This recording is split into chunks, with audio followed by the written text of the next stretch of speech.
L'Évangile de ce matin nous présente Jésus dans une situation un peu inhabituelle. On n'est pas habitué de le voir sortir le fouet puis faire le grand ménage comme il fait.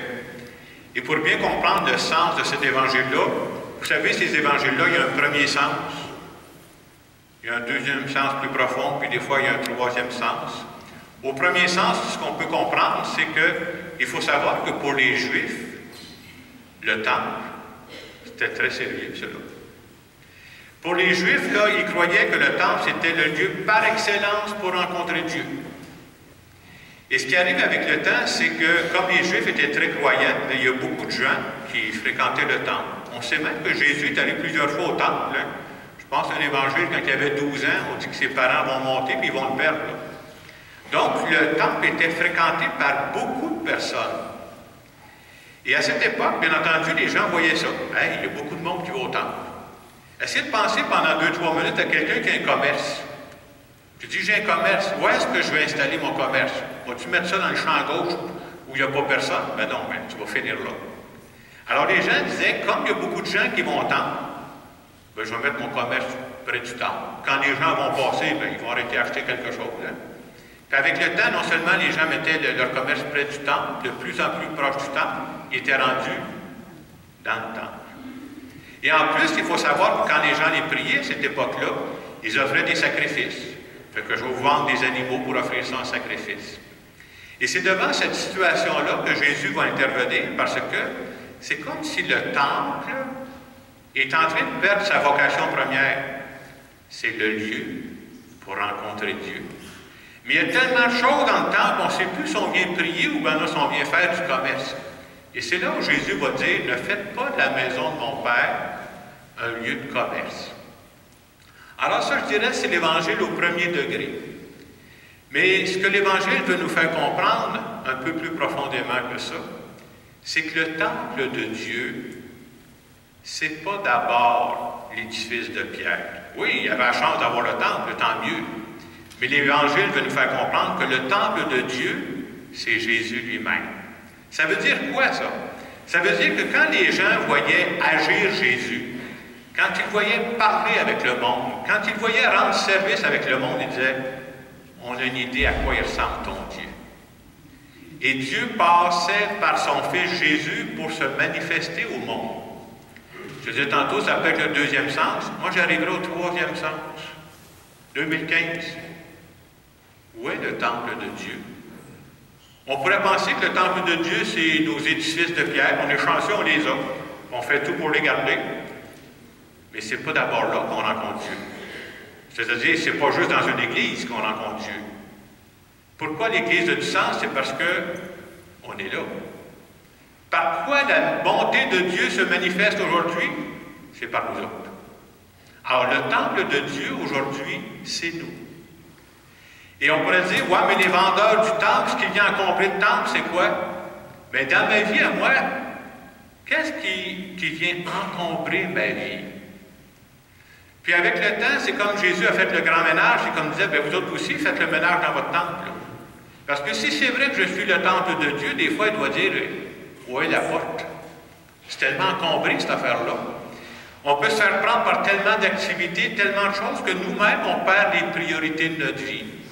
Et à ce moment-là, comment je peux être signe de Dieu dans notre monde? C'est pas évident.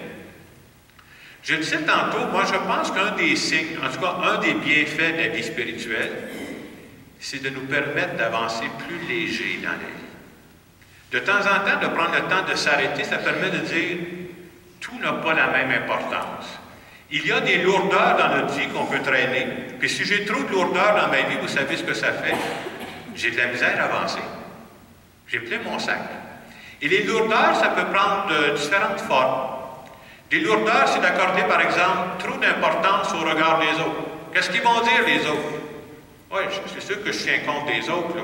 Mais quand je fais mes choix, j'espère que c'est fait en fonction aussi de mes valeurs. Des lourdeurs, ça peut prendre toutes sortes de formes aussi. Il y a des lourdeurs parce que des fois, je voudrais sauver le monde. À chaque fois qu'il y a un problème quelque part, je vais aller régler ça. Peut-être que ce n'est pas toi qui vas régler tous les problèmes. Moi, je suis capable d'en régler certains problèmes, mais je n'ai pas à sauver le monde. Ce n'est pas moi le sauveur du monde, là. Alors, toutes ces lourdeurs-là font en sorte que quand j'avance dans la vie, bien, c'est comme ça ralentit ma marche. Une des lourdeurs aussi, si je mettais ça, c'est de dire, quand on fait face à certaines situations, vous remarquez, des fois, on a une petite voix intérieure, et la petite voix intérieure annonce toujours le pire. Ah, ça va mal tourner. Ça, c'est comme... Puis pourtant, quand on prie, nous autres, on va dire, je crois que Dieu fait tout concourir à mon bien. Mais c'est comme on est deux personnes. Hein. On panique dans la vie, puis on dit qu'on croit en Dieu. Alors, tout ça pour dire qu'on a du ménage à faire dans notre vie. Et de prendre la période du carême. Pourquoi je veux faire du ménage? Bien, c'est pour devenir de plus en plus bienveillant à l'image de Dieu. Cette semaine, quand je préparais ça, faire du ménage dans sa vie, à un moment donné, il y a quelque temps, j'étais tombé sur un site Internet qui n'est pas un site religieux. Là. Ça ne vient pas de Saint-Anne-de-Beaupré, ça ne vient pas du Cap-de-la-Madeleine. Je vais vous lire ce qu'ils disent et je trouvais que ça ressemblait beaucoup à ce qui peut nous être proposé pendant le carême. Faire du ménage à l'intérieur de nous. Je trouvais qu'il disait dans des beaux mots. Je vais vous lire ça, puis vous êtes capable de trouver le site, là. Je fais tirer un voyage ce matin. Je vous dirai où tantôt, le voyage, parce que c'est quelqu'un qui gagne, on est fait. Alors, c'est symbolique, mais je vous dis comment ils écrivaient sur leur site. C'est marqué, pensez à ménage. On fait du ménage de notre vie. Vous seuls pouvez faire les premiers pas et entreprendre cette démarche qui vous mènera au-delà des choses qui perturbent votre vie. C'est bien dit, hein? Il ne s'agit pas de tout changer, mais seulement de poser un premier geste d'amour envers vous-même et d'ouvrir les yeux sur une dimension nouvelle qui viendra chasser les brumes douloureuses de votre vie passée. Hey, des brumes douloureuses, c'est bon, hein? La paix de l'esprit est le plus beau cadeau que la vie peut offrir et nous pouvons vous aider à l'atteindre. Vous savez où j'ai trouvé ça? Ah oui, vous n'avez pas le droit de parler, il était là hier. Les autres, une fois, deux fois, trois fois, vous ne l'aurez pas le voyage. J'ai trouvé ça sur le site de la maison Jean Lapointe. C'est spécial, hein? Vous savez, des gens qui vont dans ces maisons-là, c'est des gens qui, à un moment donné, ont besoin de faire un grand ménage dans leur vie. Hein? Et Jean Lapointe lui-même est un homme qui, un jour, a été obligé de faire un grand ménage dans sa vie. Vous savez, Jean Lapointe, c'est un gars qui chantait, c'est quelqu'un qui était comédien. On va dire, un paquet de talent, hein? Puis il avançait avec ça. Mais il se cachait quelque chose aussi. Au-delà de ses talents, il ne faut pas nier, il y avait une faiblesse. Et tant qu'il niait sa faiblesse, il traînait de lourdeur. Puis à un moment donné, tu traînes tellement de lourdeur que tu n'es plus capable d'avancer. Et un jour, il a décidé de dire, je ne me cacherai plus ma faiblesse. Il est allé suivre une thérapie. Puis grâce à ça, il s'est libéré. Il a enlevé une lourdeur de sa vie. C'est ça, lui, la lourdeur dans sa vie. Et à partir du moment où tu enlèves une lourdeur dans ta vie, parce qu'on entraîne tous des lourdeurs, c'est pas la même chose. Vous savez, quand tu as des lourdeurs, c'est comme si tu es penché, puis tu penses à quoi? Tu penses à ton nombril. Et le but de la vie, c'est de, hey, si je peux me dégager de mes lourdeurs, je vais regarder le monde. Je ne suis pas fait juste pour moi, là, je suis fait pour les autres. Alors Jean Lapointe, une fois qu'il a fait sa thérapie, non seulement ça a fait du bien à lui, il s'est tourné vers les autres. Qu'est-ce que je pourrais faire pour les autres? Et c'est là qu'il a fondé, en 1982, il a reçu un don des Sœurs de la Charité, puis un don du gouvernement. Il a fondé la première maison Jean Lapointe pour venir en aide aux gens qui ont des problèmes d'alcool, pour aider les gens qui ont des problèmes de toxicomanie aussi. Et je trouve que c'est très symbolique. Je disais tantôt, quand on croit qu'on est le temple de Dieu, comment la bonté de Dieu va se manifester aujourd'hui? La majorité des gens, comment ils vont voir la bonté de Dieu? C'est à travers nous autres. Moi, je suis convaincu de ça. Comment on devient signe de la bonté de Dieu? Et comment on peut sortir de soi, s'enlever ces lourdeurs-là? Pourquoi? Parce que je veux devenir plus ouvert aux autres. Moi, j'aime souvent dire dans la vie, si vous voulez être malheureux, je vais vous donner une recette, je suis sûr qu'elle marche. Vous voulez être malheureux cette semaine, là? Enfermez-vous chez vous.